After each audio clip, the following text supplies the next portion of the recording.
Bertempat di Gor Pajajaran Bogor, Kecamatan Tanah Sereal, Timnas U17 melakukan latihan ringan jelang persiapan kualifikasi Piala Asia. Pelatih kepala Bima Sakti memimpin langsung latihan ringan pada Kamis pagi. Terdapat 23 pemain yang dibawa sudah didaftarkan dalam kualifikasi Piala Asia nanti. Menurut Bima Sakti, ada beberapa yang harus dibenahi setelah juara AFF. Terutama masalah transisi bertahan karena level dalam Piala Asia tentu berbeda.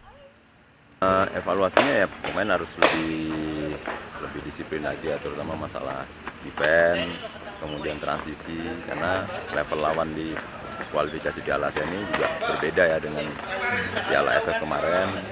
Lagi kita lawan tim-tim Asia yang notabene mereka memiliki postur tubuh tinggi, secara fisik juga mereka lebih kuat. Pada kualifikasi Piala Asia, Timnas U17 tergabung di Grup B bersama Malaysia, Palestina, Guam, dan Uni Emirat Arab. Pada laga perdana 3 Oktober nanti, Timnas akan menghadapi Guam di Stadion Pakansari, Cibinong, Bogor.